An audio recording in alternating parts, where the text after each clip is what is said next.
All right, Ritesh, I get it by now. I get why you should be a founder. I get how to come up with an idea and how to validate it with 100 and 150 users and be convinced. I get how to turn a bad idea into a good one. But what I don't get, I have the idea. Now what do I do next? How do I get money? How do I get investment? How do I pitch it to investors? And most importantly, how the heck do I get employees or teammates to help me make that idea into a reality?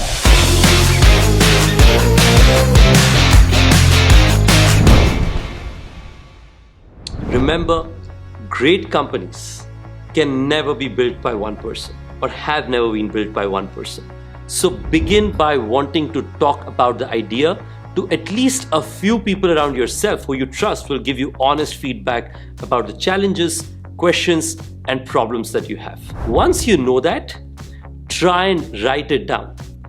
I think for a founder and an entrepreneur, writing is a highly underappreciated skill. At Amazon, I'm told every meeting starts with a memo, which is a 2-pager or a 3-pager memo that one needs to write and everybody reads it together.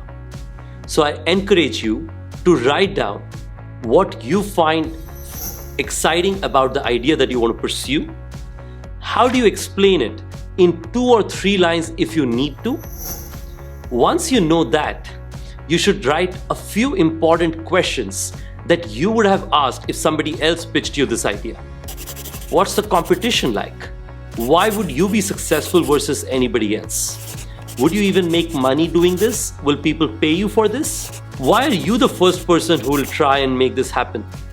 If somebody else tried it, why did they fail? A lot of these questions will come about, and you may not have the answers for this. But attempt to write this for the first time. Well, now that you have figured out the first bit of being able to talk to enough people, you have written down in your pitch. Now goes last 2 and probably the most important steps. Being authentic and real. Remember, people are going to take big decisions by trusting you. They're going to leave a job that pays them probably a lot better than it does today. They're going to leave many other opportunities and invest their hard-earned money with you. Given all of this, trust is critical, and for trust, authenticity is extremely important, which means in your documents, try and make sure as many things as you can put that gives a sense of reality, the better it is. Let me try and share examples of those. I wrote in my earliest pitch documents what one of the holiday home owners told me worked for them and what did not work for them. This is something that's much easier to digest when you think Mr. X told me that their hotel were having these 3 problems. It just makes logical sense. People can believe it a lot more. Check your writing and ensure it is authentic and linked to reality. And fourth, and probably the most important, start pitching. Don't wait. Be shameless. If your first pitch ended well, you waited too long. You have to make sure you start talking to your customers, employees, vendors, and investors sooner than you wanted. And every time you end the pitch or your meeting, make sure you ask one question. What did you think about my pitch? What did I do well? And what could I have done better? But Ritesh, who do I pitch? My mom doesn't have money. I don't want to hire my mom. She's not going to invest in my company. How do I find people to pitch my idea to? What did you do? I remember you talked about guessing people's emails. I think one of the things that is a very important attribute of being a founder or an entrepreneur is to stop having the inhibitions of reaching out to people. What will people think? Will they say no to me? Am I going to have a rejection? You will have to accept all of these as possibilities and still pursue the ideas and opportunities around yourself. So yes, I talked about guessing email IDs. I used to use an app back in the day called Rapportive. You can essentially guess first names, second names, and company names, and reporter will tell you whether the email ID is correct or not. This is an example of the lengths that I would go to write cold emails. I used to write hundreds and hundreds of cold emails in order to reach out to people who I had read about, learned about, or thought that they could invest. So let me get this right. If I want to guess your email, I would say, okay, ritesh.agrawal@oyo.com. That's like me guessing, or maybe ragrawal@oyo.com, or maybe just your last name at your company name, first name dot last name, or just first name at company name. Is that what you used to do to guess CEOs or investors' emails? Yes. However, one of the mistakes that people make is send all 4 email IDs the email at once. That demonstrates you didn't put the work. So please ensure that if you're going to send 4 emails, send 4 of them separately. At least that's what I used to do to demonstrate to people I was writing that I wanted to demonstrate respect, that I put the time to find out your email ID and reach out to you and share something. And the way I used to write this email was first 2 lines, the problem I'm solving. Next 2 lines, why I think it's going to be big. Next 2 lines, what have I done? And the last one saying, I need your time, and I used to make a promise. The promise was, I promise to not take more than 19 minutes of your time. 19 minutes. 19. I love that. Why 19? I just thought that people will find that interesting, that somebody has really thought that 19 is a specific number of minutes that he or she needs. And there's no meeting that ended at 19 minutes. All of them took a lot longer than that. But that was just, I thought, a nice quirk, which I learned, which probably people would be interested about.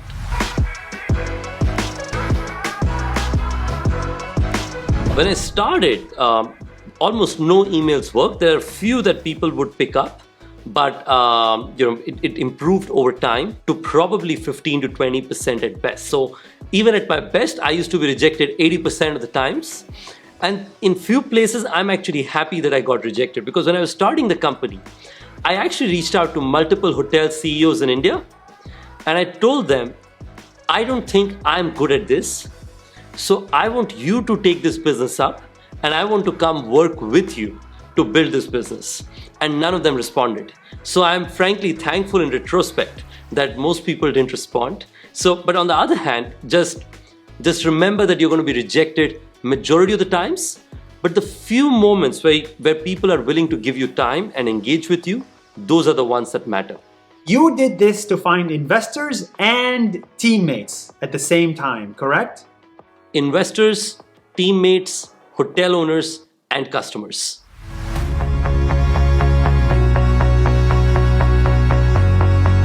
One of the earliest investors, angels, who chose to speak to us, invited me over and wanted to listen to my pitch. My pitch was fairly simple. It started with a problem that I encountered while living in a lot of these little hotels and holiday homes. It talked about the specific reasons of why I thought my solutions would solve the problems that these small hotels and homes encountered.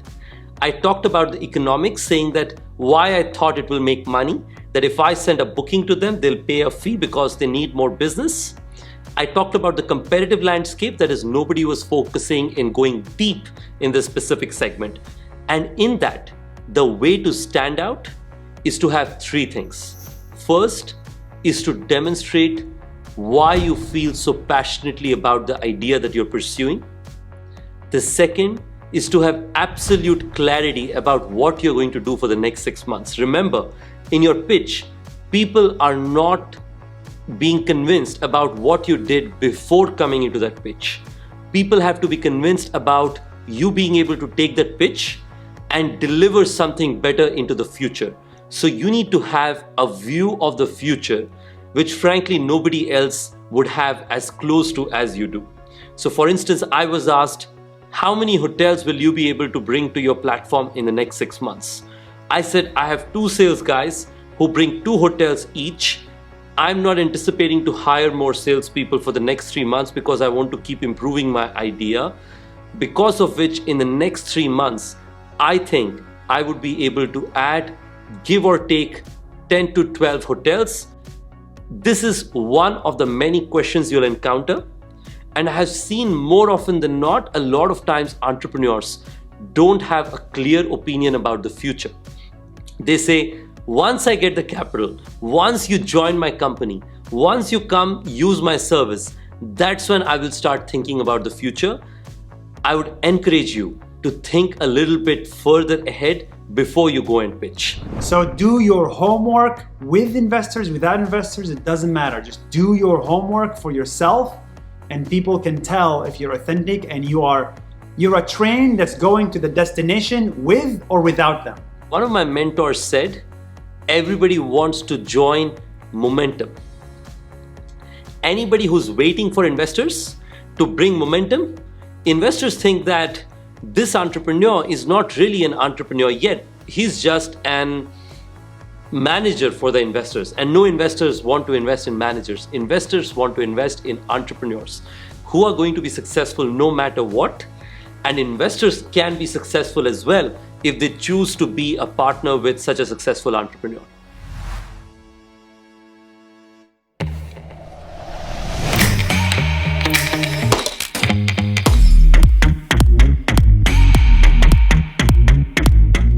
Ritesh, does your pitch change when you're asking for $10,000 initial investment or $1 billion late stage investment? So let me try and differentiate those in 3 different points about how does the pitch differ between when you're raising. My first round was $30,000 at a pre-money valuation of $140,000. So wow. Let me try and differentiate that pitch versus my last round was $1.5 billion of investment, and let me explain the differences between both of those.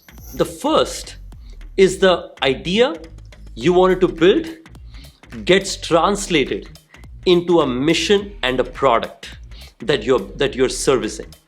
You need to show more proof points. People, when they're investing in a bigger business, want to see a lot more execution history versus when they're investing very early, they're willing to take a bet on just something that has just started, which is just 1 or 2 hotels.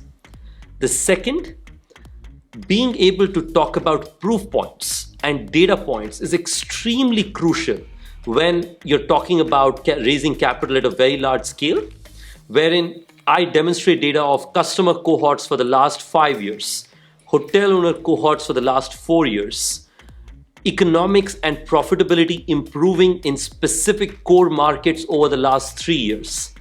Versus when you're starting, you don't have that history. So you have history for 5 weeks. So I talked about the 5 weeks and specific changes that have happened, but it's never as detailed as I can explain today.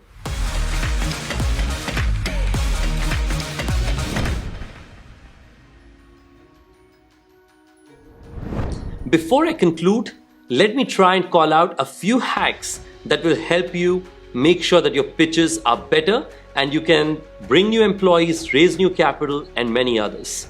Let's start with a few things I did. The first, I tried to learn from internet resources about other companies' details of how their pitch looked like.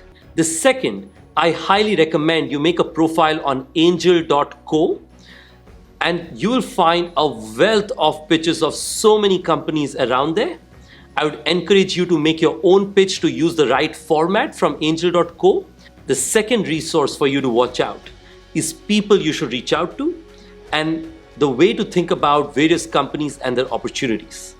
For that, I read news like TechCrunch, Hacker News, Reddit, and a lot of other resources which gave you access to industries and people who are the right ones to reach out.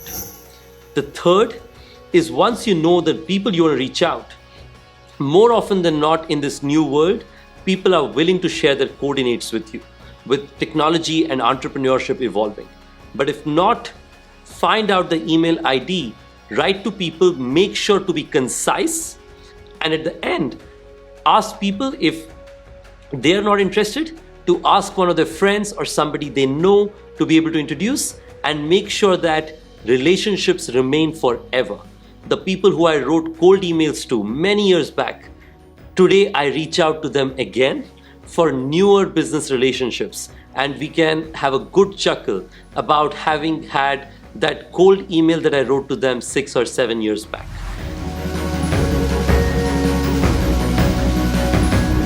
Now, go do your pitch and remember the 4 things. First, talk to people in the ecosystem that you want to pursue your idea for. Make sure you use it to be able to write it down, make it authentic, and I'm sure you will do it with other folks in the same cohort, which is pitch to each other. And when you start pitching, that's only when you get better.